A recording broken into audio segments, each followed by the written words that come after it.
Question number 17 से starting करते हैं। देखना, यदि tan theta plus 1/tan theta बराबर 2 है तो ten square theta plus 1/tan square theta का मान बताए।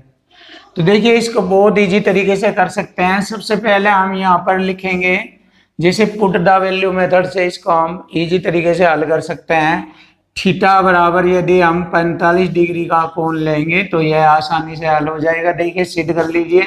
tan 45 1 प्लस 1/tan 45 का मान 1 बराबर 2। देखिए, 1 से 1 को डिवाइड करेंगे, 1 प्लस 1 से 1 डिवाइड, तो 2 बराबर 2। देखिए, सिद्ध हो गया ये।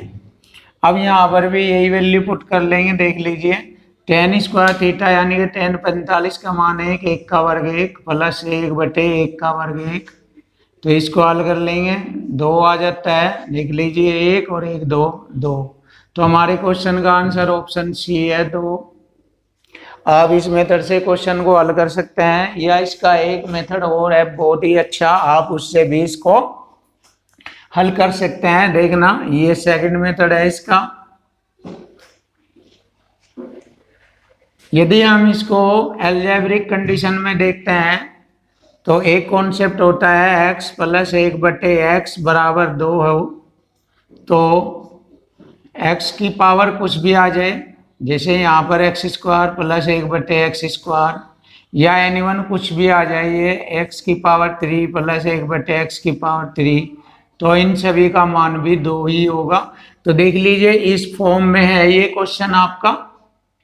तो देखिए, यहाँ पर x प्लस 1/x बराबर 2, तो वही x square plus 1/x square का मान भी 2 होगा, यानी कि इसका आंसर भी 2 ही होगा। तो हमारे क्वेश्चन का आंसर इस फॉर्म से भी 2 ही आता है। अब देखिए, इसको एक अन्य मेथड से भी देख सकते हैं हम हल करके। इसका एक और अच्छा तरीका है कि आप इसको सूत्र के माध्यम से भी हल कर सकते हैं। जैसे tan theta plus 1/tan theta बराबर 2, दोनों ओर वर्ग करने पर, देखिए इसके दोनों ओर वर्ग करने पर tan theta plus 1/tan theta का होल स्क्वायर बराबर 2 का स्क्वायर। आप इसको ऐसे भी हल कर सकते हैं। देखिए, a प्लस बी का होल स्क्वायर के रूप में इसको खोलेंगे, tan square theta plus 1/tan square theta plus 2 एकम 2 गुणा tan थीटा बटे, देखिए 2 tan थीटा गुणा 1/tan थीटा बराबर 2 का स्क्वायर 4 हो गया। अब इसको 10 से 10 डिवाइड कर दिया, यहाँ 2 एकम 2 रह गया, 2 4 में से घटा देंगे। देखिए, 4 माइनस 2, तो 2 आ जाएगा हमारे क्वेश्चन का आंसर, यानी कि tan square theta plus 1/tan square theta बराबर 2 आएगा। तो इस तरीके से भी हम इस क्वेश्चन को हल कर सकते हैं। अब देखिए, हमारा नेक्स्ट क्वेश्चन आ गया 18। एक मीनार के आधार से 40 मीटर दूर, देखिए ये मीनार है हमारी, और 40 मीटर दूरी पर ए बी हमारी मीनार है। या इससे 40 मीटर की दूरी पर 60 डिग्री का उन्नयन कोण उसके शीर्ष से बनाया जाता है। जैसे कि मैंने कॉन्सेप्ट में पढ़ाया था कि उन्नयन कोण 30 डिग्री, 60 डिग्री या 45 डिग्री आ जाए तो रेशो मेथड से इसको हल करते हैं। देखिए, ये 60 डिग्री है तो लंब वाली भुजा √3 का रेशो दिखाएगी, और आधार वाली भुजा 1 का रेशो दिखाएगी, और कर्ण वाली भुजा 2। तो अब देखिए, इक्वल टू इक्वल कॉन्सेप्ट से हल कर लीजिए। हमसे पूछा है मीनार की ऊंचाई कितनी है, ये वाली।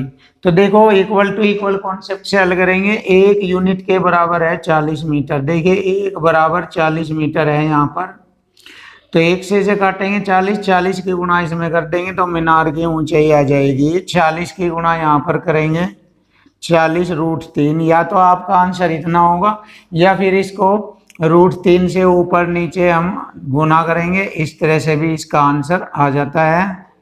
√3 की गुणा 3 गुणा 40, 3 गुणा 40 120 हो जाएगा, और बटे √3। तो हमारे क्वेश्चन का आंसर हो गया 120 बटे √3। यही मीनार की ऊंचाई है, 120 बटे √3, ऑप्शन ए। क्वेश्चन नंबर 19, यदि चीनी के मूल्य में 20% की वृद्धि होती है तो कोई व्यक्ति 50 रुपए में 2 किलोग्राम कम चीनी खरीदता है। देखिए 50 रुपए पर 20% की वृद्धि हो जाने से 2 किलोग्राम चीनी कम खरीदी जाती है। इसका मतलब पहले 2 किलोग्राम अधिक खरीदी जा रही थी, अब से देखो, अब से पहले 2 किलोग्राम अधिक खरीदी जा रही थी, क्योंकि ये कह रहा है अब 2 किलोग्राम चीनी कम खरीदी जाती है। तो यदि मैं इसको 2 से इसको भाग करूंगा तो 1 किलोग्राम चीनी का रेट आ जाएगा। अब देखिए 1 किलोग्राम चीनी कितने रुपए की है, परसेंट से 2 जीरो काटेंगे, 2 से 2 कट जाएगा, 5 रुपए की बैठती है, 5 रुपए की। अब 5 रुपए की 1 किलो चीनी हो गई तो 50 रुपए में कितनी आएगी, देखिए 50 रुपए को 5 रुपए से भाग करेंगे, 5 ढाई 50, 10 केजी चीनी आएगी। तो अब 10 किलोग्राम चीनी आती है 50 रुपए में। लेकिन जैसे ही रेट महंगा हुआ तो 2 किलोग्राम चीनी कम हो गई। कम होने के बाद अब 10 किलोग्राम आ रही है। तो इसका मतलब पहले 12 किलोग्राम आती थी, ये 2 किलोग्राम इसमें जोड़ देंगे तो पहले कितना चीनी आती थी ये मालूम हो जाएगा। तो पहले 12 किलोग्राम चीनी आती थी, पहले 10 और 2 12 किलोग्राम चीनी आती थी। तो देखिए हमारे क्वेश्चन का आंसर हो गया, मूल्य वृद्धि के पहले कितनी चीनी खरीदी जाती थी, 12 किलोग्राम चीनी खरीदी जाती थी। ऑप्शन बी क्वेश्चन का आंसर हो गया। अब नेक्स्ट क्वेश्चन देखिए, कितने वर्षों में 800 रुपए की धनराशि अर्धवार्षिक रूप से, देखिए अर्धवार्षिक रूप से 10% वार्षिक चक्रवृद्धि ब्याज की दर से 926 रुपये 10 पैसे हो जाएगी। देखिए ये हमारा मूलधन राशि है 800 रुपये और ये अमाउंट राशि 926 रुपये 10 पैसे हो जाएगी। देखिए कितने वर्षों में पूछा है। अब यहाँ पर देखिए दर 10% वार्षिक दी है, तो यहाँ पर हमारी अर्धवार्षिक के हिसाब से हम क्वेश्चन को हल करेंगे, समय बताएंगे अर्धवार्षिक के हिसाब से। अब देखिए मैं आपको एक इम्पोर्टेंट कॉन्सेप्ट बता रहा हूँ, मैंने पहले भी ये कॉन्सेप्ट बताया था, यदि घन वाली संख्या आएगी तो समय 3 वर्ष या 3 छमाही या 3 तिमाही होगा, और यदि वर्ग वाली संख्या आएगी तो समय 2 वर्ष होगा या 2 छमाही या 2 तिमाही होगा। अब हम देखते हैं कि ये संख्या वर्ग वाली बनती है या घन वाली बनती है। देखो इसको हल करेंगे, यहाँ पर 2 अंक छोड़कर दशमलव से ये दशमलव हटाएंगे, इधर 2 जीरो बढ़ जाएगी, 0 से 0 काटूंगा तो यहाँ पर मुझे पता लग रहा है 8000 ये हो गई राशि, इधर 9 92 161 ये हो गई।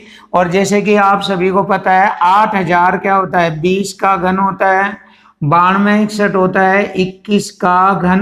तो देखिए यहाँ पर घन वाली संख्या आ रही है, ये 20 का घन 21 का घन। तो जब घन वाली संख्या आ गई है तो समय 3 वर्ष होगा या 3 छमाही होगा या 3 तिमाही होगा।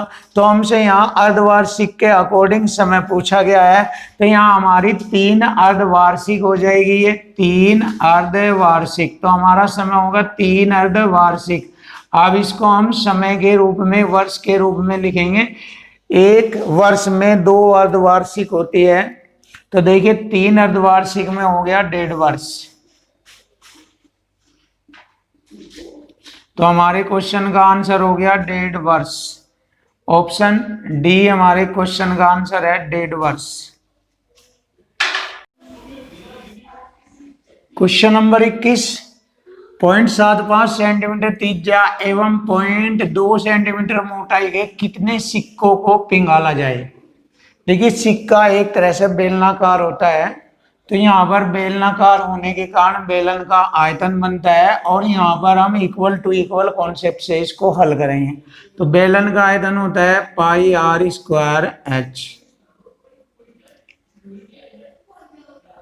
ताकि उससे 3 सेंटीमीटर आधार की त्रिज्या एवं 8 सेंटीमीटर ऊंचाई का एक समवर्तीय बेलन बनाया जा सके। देखिए सिक्कों से बेलन बना रहा है, तो यहाँ पर सिक्कों की संख्या लेंगे, कितने सिक्के पिघाले जाएंगे जिससे कि हमारा बेलन बन जाए। तो बेलन का आयतन होगा पाई r स्क्वायर h। देखिए इक्वल टू इक्वल हो जाएगा, पाई से पाई काटेंगे जबकि दोनों की त्रिज्या अलग अलग है। देखिए सिक्के की त्रिज्या 0.75 सेंटीमीटर त्रिज्या है, इसको दो बार लिख लेंगे। 0.75 गुणा 0.75, एच मोटाई कहलाती है इसकी सिक्के की, 0.2 गुणा सिक्के। अब देखिए इसको बहुत आसानी से हल कर लेंगे। आर स्क्वायर, इसकी जो त्रिज्या है बेलन की वो 3 सेंटीमीटर है, 3 गुणा 3 हो जाएगा, और एच ऊंचाई 8 सेंटीमीटर। अब देखिए इसको हल कर लेंगे, हमारे क्वेश्चन का आंसर आ जाएगा। देखना, दो अंक छोड़कर दशमलव से 2 जीरो नीचे बटे में लिखेंगे, यहाँ पर 2 जीरो आएगी और दशमलव 1 अंक छोड़कर 10। अब इसको काटेंगे, देखिए इजी तरीके से। 25 3 75, 25 चौक 100, 25 चौक 100, 25 3 75, 2 पंजे 10। देखिए 3 से 3 कट गया ये। अब सिक्के ऊपर है, ये नीचे है, 4 चौक 16 पंजे 80 की गुणा यहाँ पर करेंगे। 80 गुणा 8, 80 गुणा 8 तो 8 8 64, 640 सिक्के पिंगाले जाएंगे। तो क्वेश्चन का आंसर हो गया 640 सिक्के। ऑप्शन डी क्वेश्चन का आंसर है। अब हम नेक्स्ट क्वेश्चन करते हैं, बहुत अच्छा क्वेश्चन। पुष्पा की वर्तमान आयु रीता की 2 वर्ष पहले की उम्र की दुगनी है। देखिए पुष्पा की वर्तमान आयु रीता की 2 वर्ष पहले की उम्र से दुगनी है। तो आप लिख लीजिए यहाँ रीता की प्रेजेंटली उम्र ये है पी, और 2 वर्ष पहले देखो इसकी वर्तमान आयु पी ले लेंगे हम अपनी तरफ से। 2 वर्ष पहले कितनी होगी इसकी आयु, 2 घटा देंगे वर्तमान में से, तो ये 2 वर्ष पहले की आयु हो गई है। लिख लीजिए 2 वर्ष पहले, 2 वर्ष पहले की आयु से दुगनी है। देखिए इससे दुगनी है, यानी दुगनी, तो लिख लेंगे p माइनस 2 का दुगनी। यदि उनकी वर्तमान आयु का अंतर 2 वर्ष हो, देखिए इक्वल टू इक्वल कॉन्सेप्ट से हल करेंगे। अब जब उनकी वर्तमान आयु का अंतर 2 है यहाँ पर, और हम भी यहाँ लिखेंगे पुष्पा की वर्तमान आयु यहाँ पर है 2, p गुणा कर लेंगे, 2p माइनस 2 दूनी 4, और ये अंतर हो गया, उसकी वर्तमान आयु p मानी थी ये रही। अब इसको हल करेंगे आसानी से। देखिए 2p में से p घटाएंगे 1p, 2 में ये 4 जोड़ लेंगे 6, यानी कि आप बता सकते हैं रीता की वर्तमान आयु 6 साल है। अब पुष्पा की वर्तमान आयु पूछा है, तो 2 बार p का मान यहाँ भरेंगे, 6 माइनस 2, 6 में से 2 घटाएंगे 4, 4 दूनी 8, 8 वर्ष। तो देखिए हमारे क्वेश्चन का आंसर हो गया 8 वर्ष। तो यहाँ पर पुष्पा की वर्तमान आयु है 8 वर्ष। ऑप्शन बी हमारे क्वेश्चन का आंसर है। Question number 23। देखिए ये 23वां क्वेश्चन है। तो इस क्वेश्चन को हम एक ग्राफ के माध्यम से देख रहे हैं, और इसमें एक ग्राफ है आपके सामने, जिसमें इधर बाएं साइड में लिखा हुआ है एशिया में 6 देशों का प्रति एकड़ उत्पादन क्विंटल में, और ये बार ग्राफ का स्केल दिया गया है 0 से 50, 100, 150, 200, 250, 50-50 के डिफरेंस से दिया गया है। और नीचे आधार रेखा में इंडोनेशिया, बांग्लादेश, भूटान, श्रीलंका, पाकिस्तान, भारत, इस प्रकार 6 देशों का ये ग्राफ दिया है प्रति एकड़ उत्पादन के अकॉर्डिंग, जिसमें इंडोनेशिया का उत्पादन है 130 क्विंटल, बांग्लादेश का 120, भूटान का 82, श्रीलंका का 120, पाकिस्तान का 160 और भारत का 200 क्विंटल है। अब यहाँ पर आपसे क्वेश्चन पूछा जाएगा भारत का प्रति एकड़ उत्पादन। पाकिस्तान के प्रति एकड़ उत्पादन से कितना प्रतिशत अधिक है? देखिए भारत का प्रति एकड़ उत्पादन 200 क्विंटल है और पाकिस्तान का 160 क्विंटल है। तो इस 160 से ये कितना अधिक परसेंट है ये हमें बताना है। देखिए 160 से ये 40 क्विंटल अधिक है, तो इसको हम परसेंट में कन्वर्ट करेंगे। 100 से गुणा परसेंट का चिन्ह, इस प्रकार इसे हल करने पर 40 चौका 160 और 4 से 100 को काटेंगे 25% अधिक है। तो हमारे क्वेश्चन का आंसर हो गया ऑप्शन ए 25%। क्वेश्चन नंबर 24, यदि प्रति एकड़ उत्पादन को आरोही क्रम में लिखा जाए तो प्रथम 3 देशों के प्रति एकड़ उत्पादन एवं अंतिम 3 देशों के प्रति एकड़ उत्पादन के मध्य अंतर बताओ। तो देखिए आप सबसे पहले हम इनको आरोही क्रम में लिखेंगे।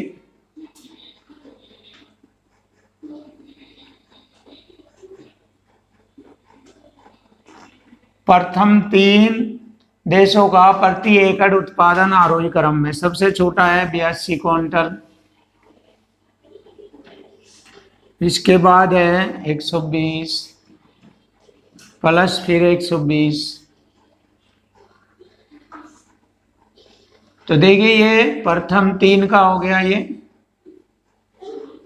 आरोही क्रम में इनका उत्पादन जो लिखा गया है ये प्रथम 3 देशों का है। इसके बाद प्रथम 3 देशों का देखेंगे 130, 160 और 200। 130, 160 प्लस 200। तो देखिए 3 देशों का ये हो गया और 3 देशों का ये हो गया। अब इन सभी को जोड़ेंगे 100, 200, 322 हो गया, ये 322 क्विंटल। इनको जोड़ेंगे 200, 300, 490 क्विंटल, ये हो गया। अब इनके बीच अंतर निकालेंगे हम, इनका अंतर ज्ञात करना है। तो बड़ी संख्या 490 में से 322 घटा देंगे, 168 शेष बचेगा। तो हमारे क्वेश्चन का आंसर हो गया 168 क्विंटल। ऑप्शन ए हमारे क्वेश्चन का आंसर है। क्वेश्चन नंबर 25, देखिए इस पेपर का ये लास्ट क्वेश्चन है आपके सामने। क्वेश्चन नंबर 25, बांग्लादेश का प्रति एकड़ उत्पादन। देखिए बांग्लादेश का प्रति एकड़ उत्पादन है 120, ये 120 लिखेंगे हम। बांग्लादेश का प्रति एकड़ उत्पादन 120। सभी देशों को मिलाकर प्रति एकड़ उत्पादन का कितना प्रतिशत है? देखिए सभी देशों का प्रति एकड़ उत्पादन टोटल यहाँ पर लिख लेंगे, सभी देशों का जोड़ लेंगे कितना है। जैसे कि मैंने अभी थोड़ी देर पहले लिखा था 3 देशों का 490 और 3 देशों का हो गया 322। तो सभी देशों का जोड़ लेंगे 812। तो 812 का यो 120 कितना परसेंट है? 100 से गुणा परसेंट का चिन्ह। अब इसको हम हल कर लेंगे, लगभग 14.8% के लगभग आता है। तो हमारे क्वेश्चन का आंसर हो जाएगा 14.8%। ऑप्शन सी हमारे क्वेश्चन का आंसर है।